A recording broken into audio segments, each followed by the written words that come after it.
सृष्टि बचपन से ही दिखने में सुंदर नहीं थी, लेकिन अमीर बाप की बेटी सृष्टि पर उसकी माँ जान छिड़कती। मेरी बेटी कितनी प्यारी है, भगवान सबको सृष्टि जैसी बेटी दे। सृष्टि धीरे धीरे बड़ी होती है।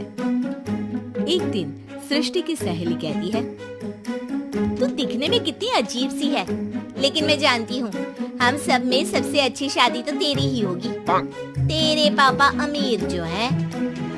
और बता नहीं सकते यार, दहेज तो हर कोई देता है, ये क्या ज्यादा ले जाएगी अपने पति के लिए?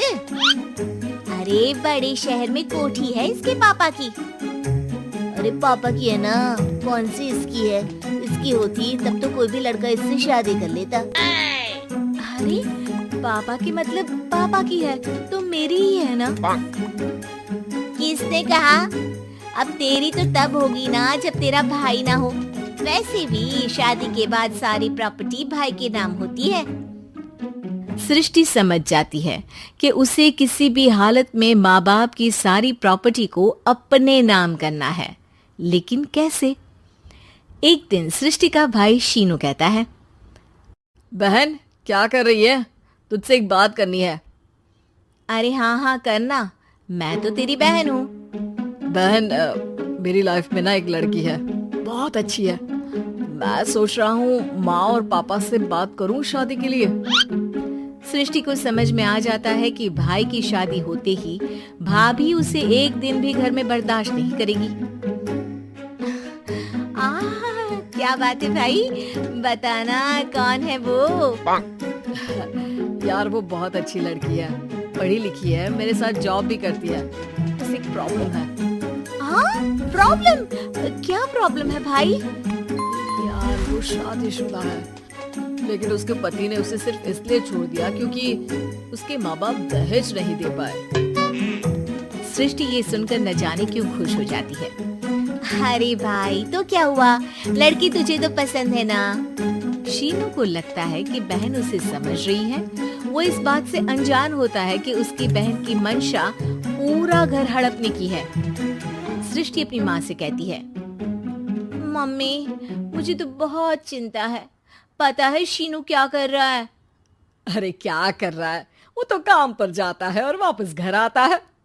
नहीं ना माँ, वो यही तो नहीं कर रहा, बाकी सब कर रहा है। आपको पता है उससे प्यार है, और वो भी एक शादीशुदा लड़की से। ये क्या हो गया? मैं सोसाइटी में क्या मुंह दिखाऊंगी? अरे तेरे पापा तो यही कहेंगे कि मैंने ही उसे बिगाड़ दिया है।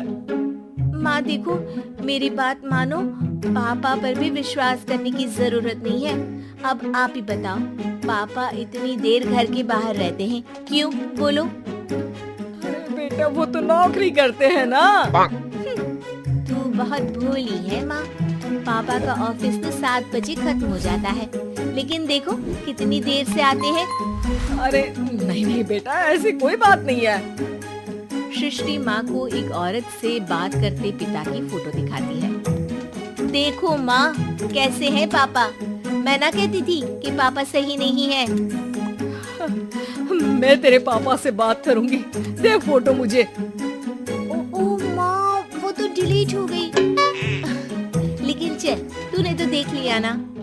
पापा से बाद में बात कर लेना, और हाँ मेरा नाम बिल्कुल मत लेना। हाँ माँ। अब क्या था, सृष्टि के माँ और पिता के बीच झगड़ा होना शुरू हो जाता है। सृष्टि के मन में क्या चल रहा था कोई नहीं जानता था। एक दिन, माँ सृष्टि के लिए एक लड़का देखा है, वो लोग शाम को उसे देखने आने वाले हैं। और हाँ माँ, एक खुशखबरी, मैं और पापा मिलकर एक नया बिजनेस ट्राई कर रहे हैं। शाम को लड़का आता है, सांवले रंग का। सृष्टि को तो बिल्कुल भी पसंद नहीं आता। लड़की की माँ कहती है, लड़की का चेहरा तो कोई खास नहीं, लेकिन अगर मेरे बेटे को आप लोग सेटल कर दें तो मैं उसकी शादी आपकी बेटी से करवा दूं। सृष्टि को लड़का बिल्कुल पसंद नहीं था। उसे भाई पर गुस्सा आ जाता है। लड़के वालों के जाने के बाद कहती है, माँ देखा शीनू मेरे लिए कैसा लड़का लेकर आया, न दिखाने लायक न सुनने लायक, सेटल भी नहीं, वो भी हम करें। अरे माँ, मैं जानती हूँ ये मेरी शादी किसी भी घर में क्यों करवाना चाहता है। अरे कैसी बात कर रही है बहन, तूने तो देखा ना, लड़के को मैंने ही मना कर दिया तुझसे शादी के लिए। जिसने लड़का बताया था उसने उसकी बहुत तारीफ की थी। बात आई गई हो जाती है, लेकिन सृष्टि का मन शांत नहीं होता। क्या करूँ, कुछ समझ में नहीं आ रहा। मेरी शादी हो गई तो ये लोग पूरी प्रॉपर्टी शीनू के नाम कर देंगे, मेरे हाथ तो कुछ लगेगा ही नहीं। तभी सृष्टि को आइडिया आता है। वो किसी वकील को फोन करती है।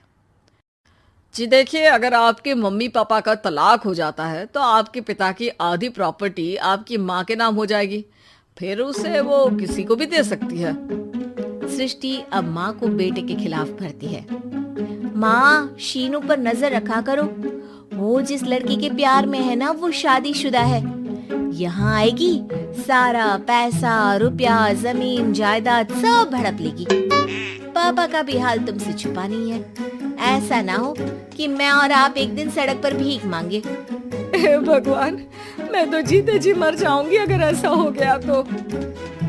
ऐसा हो गया नहीं माँ, ऐसा ही होगा। अभी समय है, आगे का सोच लो।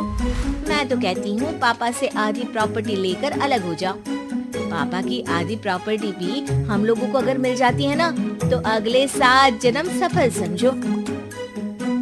बेचारी माँ बेटी के कहने पर पति से तलाक लेकर अलग हो जाती है। सृष्टि अब पैसों से गाड़ी और अपने दूसरे महंगे शौक पूरे करने लगी। उसके दोस्त भी उसके पैसे इस्तेमाल करते। सृष्टि, कल तुम कहाँ थी? मैं सारा दिन घर पर अकेली थी। तो मैं क्या करूं? मैंने ठेका तो नहीं लिया है ना तुम्हें संभालने का। माँ को सृष्टि से ये उम्मीद नहीं थी। वो बैठकर रोने लगती है। वहीं उसका पति यानी कि सृष्टि के पिता आ जाते हैं। मैं जानता था कि तुम्हारा यही हाल होगा, तो आपने मुझे रोका क्यों नहीं? मैं रोकता तो तुम रुकती क्या? सृष्टि के कहने पर तुमने मुझ पर, अपने बेटे पर शक किया, लेकिन तुम ये भूल गई कि कैसे हम दोनों ने मिलकर जीवन में इतना सब खड़ा किया। माँ पति के गले लग जाती है। मुझे माफ कर दीजिए, मैंने आपकी कमाई का एक बड़ा हिस्सा गवा दिया। कोई बात नहीं, तुम साथ हो तो मैं ऐसी 7 प्रॉपर्टी खड़ी कर दूंगा। तभी वहाँ सृष्टि आ जाती है रोते हुए। माँ, मयंक ने मुझे छोड़ दिया।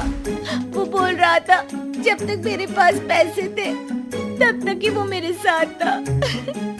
पापा, माँ, मुझे माफ कर दीजिए।